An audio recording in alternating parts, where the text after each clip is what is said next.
Okay, I'm ready for something sweet. So this is what I make, and I can eat as much of it as I want and not feel guilty. So that's my big thing with food is I like to eat it and not feel guilty about it. And I know that's a dumb thing to have guilt about food, but that's just the way it is. Okay, I start with my grandmother's big mixing bowl. My grandma Wheeler had this. If any of my cousins watch this channel, they'll recognize the bowl, probably. All right, start with some almonds. These are just dry roasted, lightly salted almonds. I'm making something sweet, but sweet and salty. I like sweet and salty. I know a lot of people don't love it, but let me see. You know what? I'm going to use most of this bag. I'm going to save some in case this doesn't work out because I screw it up a lot because I leave it in the oven too long and then it bakes too long and then it's almost burned and then I can't share it with anybody because nobody's going to eat my burned nut mix. All right, now if you're allergic to nuts, disregard. Find something else to satisfy your sweet tooth, I guess. These are honey roasted peanuts. I like them. I put them with the almonds. I'm going to keep a little bit left for snacking. All right, then this is the key here. These berries. I discovered this berries and golden raisins combination. It's got cranberries and raisins, and I think a few cherries even in there. I'm going to put a generous amount in that because I like it to be chewy.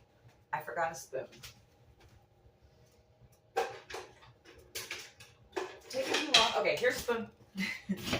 I'm just going to stir it all up to make sure my consistency, it looks about even. I break up the little clusters of the berries because then you just get too many berries in one spot. And I tried adding chocolate chips before, but it makes it kind of messy. So when, after it bakes, after it sits like for a day or so and it starts to break up into pieces, then I'll add chocolate chips to it. But in the baking process, it just makes it too sticky. All right, so I think I need more berries. Like I said, I like a generous amount of berries through trial and error. Now, I didn't make this up. My friend Jennifer Cody sends me really good cooking videos and stuff and funny dog videos. We love dogs. And this one I got off of one of hers. So it's just whatever nuts you have or like. You know, I could recommend sunflower. People like sunflower seeds. I like sunflower seeds, but not really with my nuts. All right, then I'm going to use Karo. Well, it's not Karo. It's corn syrup. Before, I used Mrs. Butterworth because that's all I had.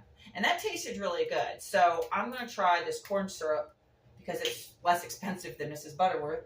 And it's sweet, so we're going to add some corn syrup. And I'm going to stir this up first to see how sticky it is because I don't want it too coated with the corn or with the syrup because that makes it too sticky. But then if you don't get enough, then it's too dry and it kind of defeats the whole purpose of it being sticky and sweet.